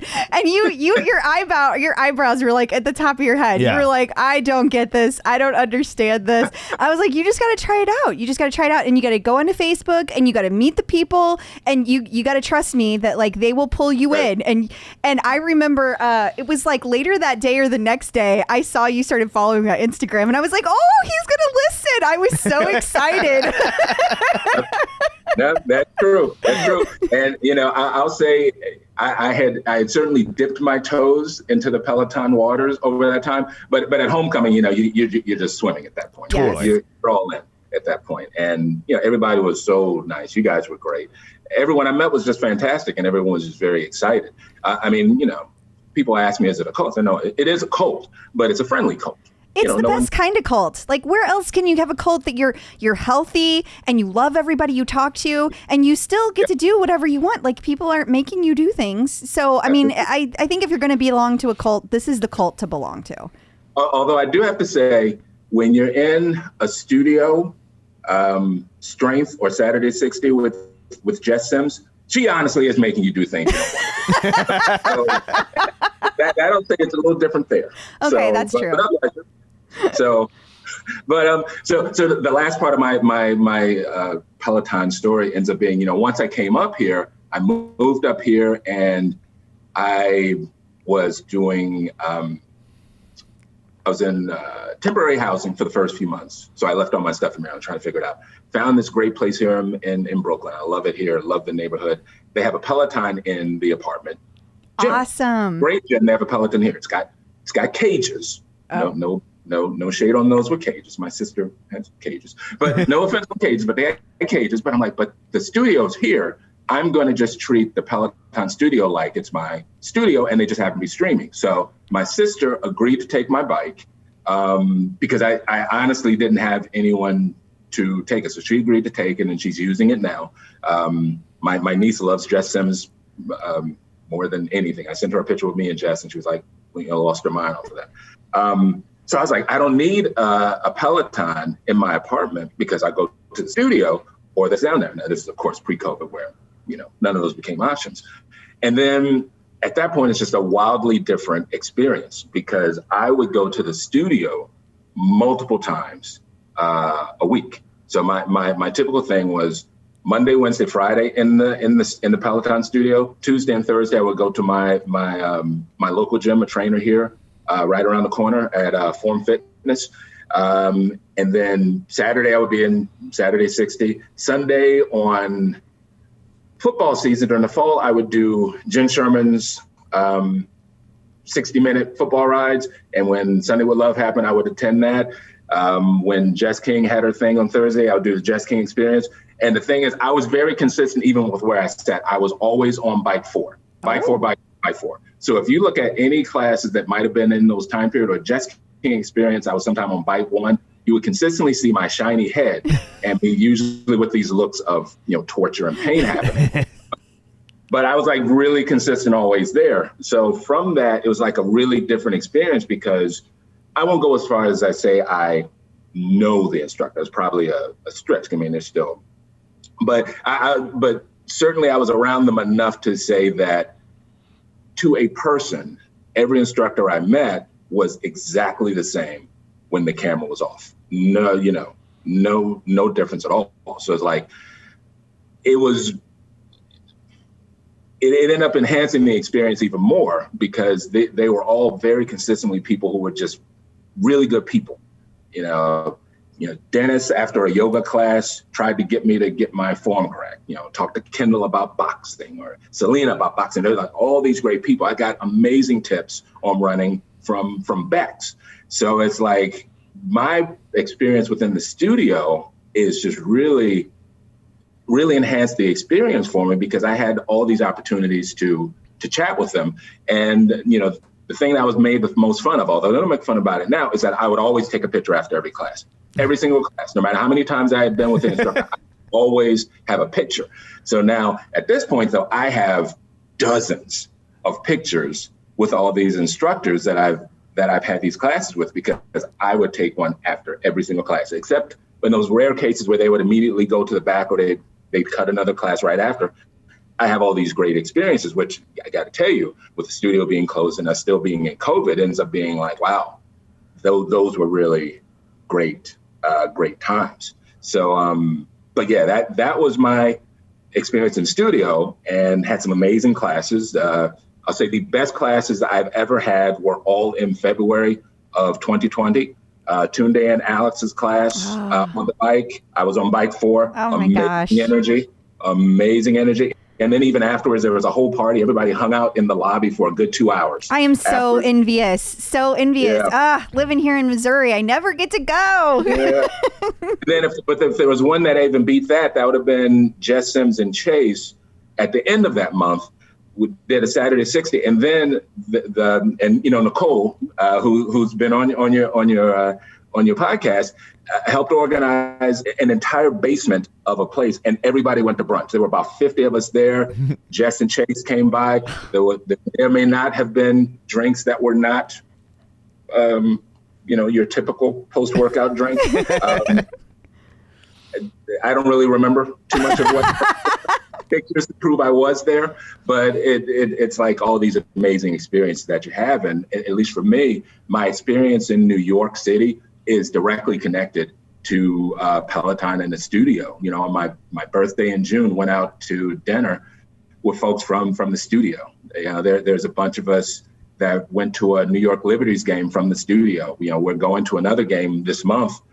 We've got about 18 of us, all different folks, all different backgrounds, but we've all found that connectivity, and a huge part of my support system in the city is from that. When I did my May half marathon, Brooklyn half marathon, oddly enough, it was in the 90s and I was about to die. And I literally felt like I was going to pass out. But one of my friends from the studio, Nodar, the other Beyonce, agreed to pay. Yeah, that's the leaderboard name. It's a great leaderboard name. Paced me for the last 7 miles, and I literally would not have made it without them being there. So it's like there are all these great things that have happened in the city that are connected to that. And if you look at my Instagram, I've honestly only been on Facebook for a little more than a year. COVID started me. But you'll see all these things related to Peloton that I've made all these great relationships, all these great things that have happened, solely because of trying to win, Tom, trying to get my $500 back from that. See, it all pays for itself. Well, I was thinking that you might be the only person, certainly the only person I've ever heard of, that loved Peloton so much you got rid of it. I might, but hey, if I'm going to be unique, that's not a bad one to be unique. Yeah, no, I was just fascinated by that turn of events that you're like, I love it so much, I don't need it anymore. Right. Because I go to the studio now, funny enough, once COVID happened, I ended up getting a Peloton. So I have one right here now because, who knows when we'll be able to get back in. When you bought the second Peloton, did you have to sign up for a boot camp class so you would save money? Or did you just take I the thought hit? about it, but I figured at this point, I don't need it. And I decided to go all in and just do that. Although to that point, right after I got the bike, I signed up for a Peloton training group that I had a lot of fun with a really strong, great coach named Jake Goldstein. Jake's one of those guys who is, there are people who like to brag about their numbers. And then there are people who like literally have these numbers that are out of the world. Like, Mike Yeager, I know we've had on it. He's one of those guys that, some people like top 1 or 2%. Mike Yeager and Jess, and Jake will be like 1 and 2. Yeah. Not necessarily in that order. So Jake was a phenomenal coach, had a great time. So I didn't need the boot camp in that case because I was training with Jake. That's awesome. Now, I know that you've mentioned before, and my understanding is that you've posted about this too. You actually have a health condition that affects your lungs, right? So, yeah, I do. So when you talk about all of this training you've done, you kind of gloss over the fact that, not only have you been training really hard, not only have you changed your health completely, but you also have done it while battling this condition. Can you tell us about that? Sure. No, I guess I'm so used to it, I forget to talk about it sometimes. So I have a rare disease called sarcoidosis, sarcoidosis. Okay. Strange spelling. But it's an inflammatory disease and it can affect any organ. Most commonly is the lungs where I have it, but I also have it on the skin, lymph nodes, bone marrow, potentially neurological. We have to do some tests on that. But it ends up being very different in everyone. It can sometimes be fatal, truth be told. If you have it in your heart, well, that's pretty bad. If you have it in your brain, that's pretty bad. But there's no known cure. There's no known cause. Oddly enough, for most folks, within the first 3 years when you have it, it goes into remission.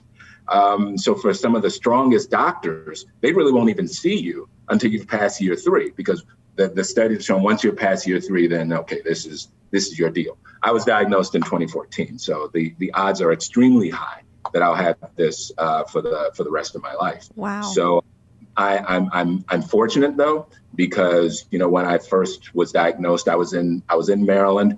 Johns Hopkins happens to be there, one of the best hospitals in the world, and they happen to be one of the few places in the world that has a clinic devoted to my rare disease. Wow. So I was accepted into the clinic, and even though I'm in New York and they have excellent hospitals here in New York City, I still see my specialist at Johns Hopkins. But I take a lot of medicine. I take about a dozen pills a day, and once a month I get an infusion. I got mine just yesterday. Nurse comes to my home, shoots an IV into my arm, and 2 or 3 hours later, I'm good to go. So I don't want to make it sound like it's easy, because it is absolutely not easy. It can. The reality is it can change at any point. I'll say at least it feeds well into my meticulous sort of nature, because it's a sort of disease where you really have to be on top of things. You have to really pay attention to what's going on. You have to be particularly sensitive to changes in your body. So, and I can't really assume that anything is minor or not. There was a point 2-3 years ago, actually, where I had what ended up just being vertigo, which can be common for folks. But because of my disease, we had to go through a litany of tests to make sure that it wasn't the sarcoid spread into my ear or spread here or spread into my brain or whatever. Turns out none of those were the case. I just had garden variety vertigo. But for me, anytime something happens, we have to really, really check. Good news is that it's, you can't catch it from me, but it's a natural sort of thing. So unfortunately, what that also does mean is that I fall very squarely into the high risk group for people with COVID. And when the vaccine was available, I got it immediately here. And there are a lot of studies and articles that have been out there. People with my condition, because of some of the medicines I take, I'm immunocompromised. So it's entirely possible that the vaccine is not as effective for me as it might be for others. So, it it is a reality. Truth be told, in a normal world, and who knows what what normal would look like ever again, it's as long as you've got ways of managing it, it's a non-issue. At a time like now, I have to be especially careful with what I do. I will say that everything I do is all doctor approved. Her favorite phrase, when I told her I was going to do my first half marathon, she had this look on her face of skepticism. She said, okay, well, just listen to your lungs. That's her phrase. Listen to your lungs. If your lungs say it's okay, it's okay to do that. So no doubt it's made it more challenging to exercise. But by the same token, one of the first things my original doctor at the clinic said just before he retired, was that how critical it was that for some of the medicines I'm taking, there's a steroid I take that makes you gain weight and makes you hungry, which is like, well, that's a terrible side effect. It makes you hungry and it makes you gain weight. Yeah. He emphasized how important it was for me to be as active as possible because forgetting the whole aesthetics of just trying to look a particular way, that you want to keep your weight down because it just helps out for things. And, truth be told, Peloton's been great with that. There was a point, just as a quick aside, I mentioned one of my favorite classes when it existed was with Jenn Sherman doing those 60-minute football rides, because I always loved the way she set it up. I was able to tell that my lung function was declining because of her classes. What? Because I would take the same exact class at the same exact time on the same exact bike.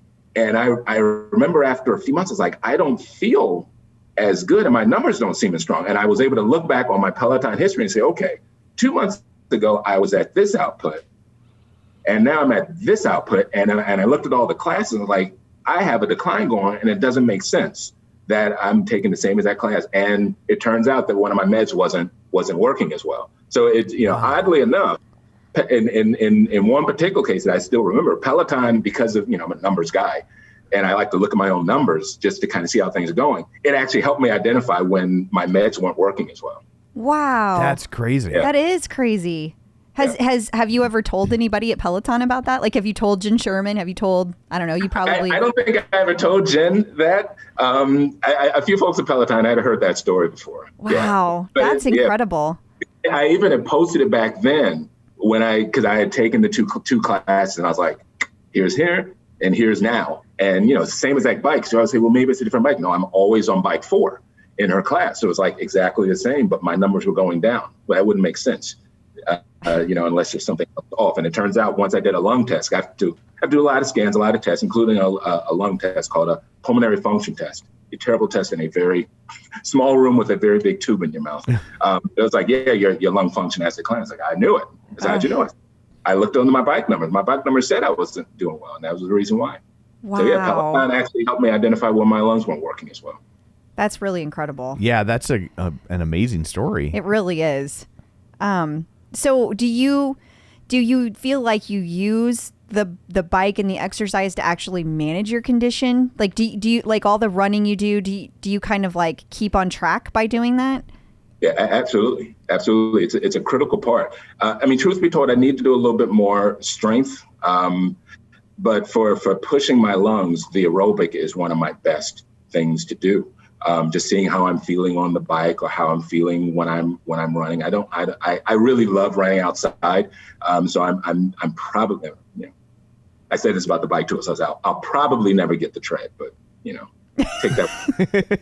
So, but yeah, it really helps me. And truth be told, as my doctor has told me, I don't want to make it sound like this is easy with sarcoidosis, but honestly, there's nothing special about me either. I just am curious to see what's possible. But I've certainly been made aware my outcomes are not typical and not normal.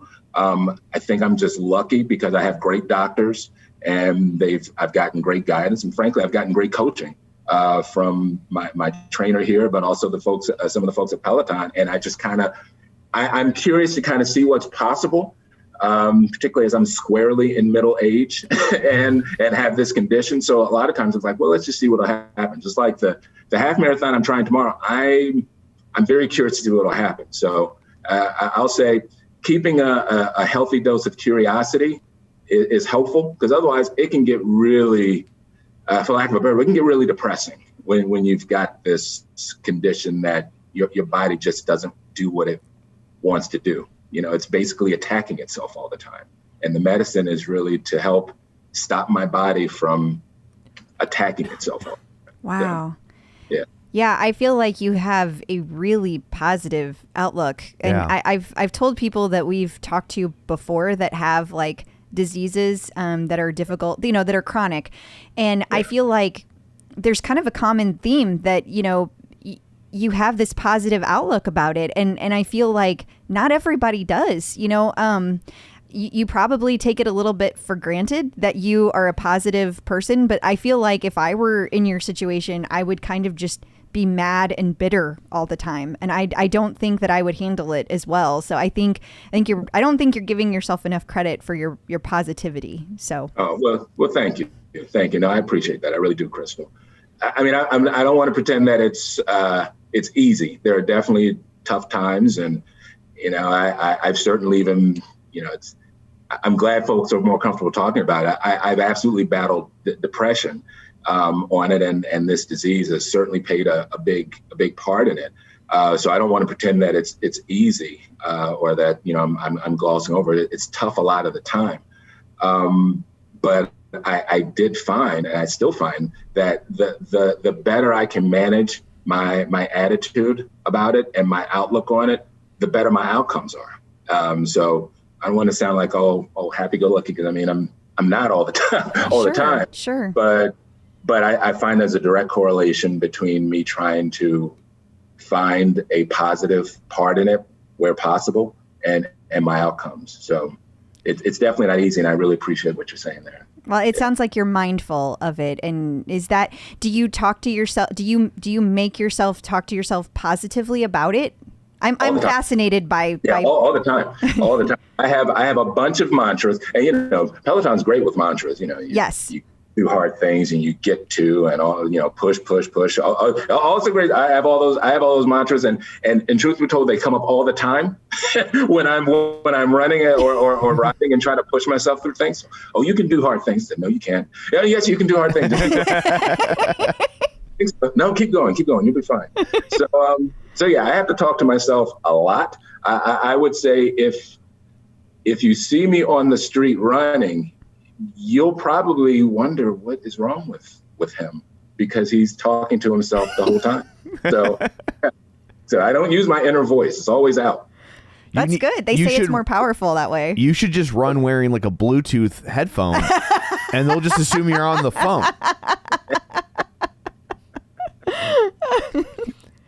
I'm going to take that one. Yeah. It's made it so much harder to spot people that are having psychotic breaks, because like it used to be tell. like, oh, that guy's talking to himself. He needs some help. Let's go over there. Now it's like everybody's on the phone. Who knows? But I tell you what, in New York City, you have no shortage of both. So yeah. Like, oh, look, there's nothing in their head. There's nothing in their ear. Okay, carry on. Okay. I'll move to the other side of the subway. I'll be over here. So what is your leaderboard name? My leaderboard name is Calvin Effin Harris. I feel like I know how you came up with that. Look, this is the leaderboard name is a dose of Robin and a big dose of Jess Sims. So I originally had my leaderboard name as Calvin HJR, because that's my handle on all social media, Calvin HJR, Calvin Harris Jr. But then there was a class with Robin. Robin keeps coming up. Robin says things, and then all of a sudden he's like, oh yeah, I can do that. Why not? And Robin said, choose a leaderboard name that makes you proud. And my best friend, Barry, was like, we always had this running joke for all the things that we would do in our younger days. Things we would not do now, of course. We were far too responsible. And he was like, what do you mean? You're Calvin fucking Harris. That was his run. And I was like, oh, that'll be the funniest leaderboard name. And I kid you not, I was convinced that Peloton would not allow that leaderboard name, because it's obvious what FN stands for. Yeah. No problem. I was like, okay, we're going to go with this. So fast forward to my very first Saturday 60 class with Jess Sims. And she was asking me, afterwards, she we did the obligatory picture. I've got dozens of pictures. And she asked me my name. I said, it's Calvin. So what's your leaderboard name? Calvin F. Harris. I was like, and then she paused. I said, what? I said, Calvin F. Harris. You mean like Calvin fucking Harris? I said, well, yeah, except I don't have that expletive in my name. So, okay, fine. The very next week, I did my second Saturday 60. We're doing these exercises. Jess Sims looks over and she says, Calvin fucking Harris, how you doing? And my eyes lit up like, you can't say that. And she's like, and she went through this whole story on how we had met each other, and a week after, and I was first blown away that she technically didn't say my leaderboard name, but she kind of did. But she somehow remembered this whole time of us meeting each other. So after that, the leaderboard name really stuck because some people really never say they never just call me Calvin. It'll be either Calvin Harris or Calvin F. Harris. So it's stuck. So even if I wanted to change it, which I don't, like it's my name, it's never gonna go away. That's awesome. That's awesome. I think you just have to accept that you are a memorable person. But better or worse? Probably a bit of both. I say better. So do you have any advice for people that are just entering the world of Peloton? Yeah, a phrase I like to use, and it is, ride your own ride, run your own race. Just do whatever works for you. One of the best things about Peloton, beyond the community itself, is that it really can meet you wherever you are. I mean, we just talked about the leaderboard alone. Depending on, you take 10 people who are Peloton riders or runners, and they ask them about the leaderboard, you might get 10 different answers. Some use it for competitiveness. No problem. Some use it to just track where they are compared to others. No problem. Some, like what I do, I high five all the people I know at the beginning of the ride, then I hide it because I just want to say, hey, good seeing you. Or maybe you want to motivate people, or you can use whatever you want. And there's really no wrong or right answer to that. It's the same thing. It really doesn't matter how fast or slow you are. It doesn't matter how strong or not. The thing is, you're moving.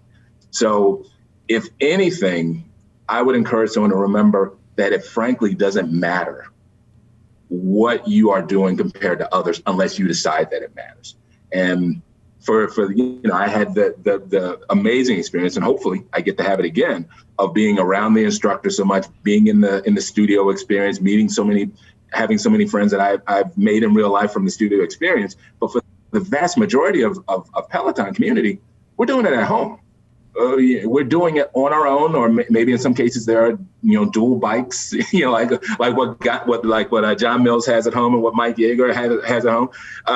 But in most cases, people are just doing their runs or their rides alone. So it doesn't matter how you want to do it unless you decide. So just jump right in, find what works for you, find the instructor that works for you, and then just go for it.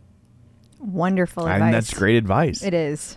Well, thank you so much for joining us today. Before we go, just remind everybody where they can find you on social media. I'm pretty sure they remember your leaderboard name, but the other places.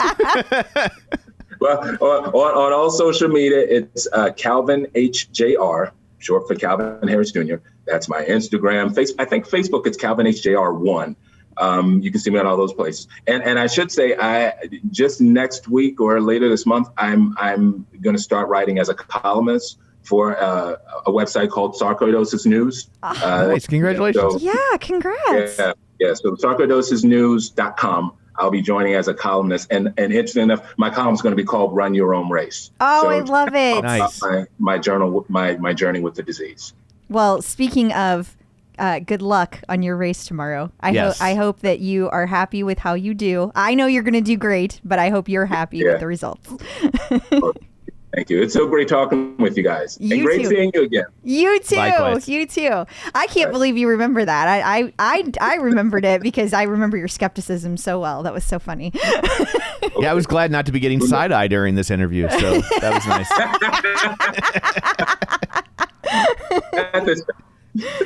Well, if we ever get to come back to New York, I hope to hang out with you. That would be an absolute blast. Maybe we could take a class together. I would love that. Absolutely. Okay. Absolutely. So I guess that brings this episode to a close. What, pray tell, do you have in store for people next week? We are going to be talking to Allie from the Hit Podcast. Allie on the Run. Oh, awesome. Well, that'll be fun. So until then, where can people find you? People can find me on Facebook at facebook.com/Crystal D. O'Keefe. They can find me on the leaderboard for the bike and the tread at Clip Out Crystal, and Instagram at Clip Out Crystal. And you can find me on Twitter at Roger Kubert or on Facebook at facebook.com/Tom O'Keefe. Find the show online at facebook.com/theclipout. And of course, don't forget our YouTube page, youtube.com/The Clip Out. So that's it for this one. Thanks for tuning in. And until next time, keep pedaling and running. Clip in, set yourself free.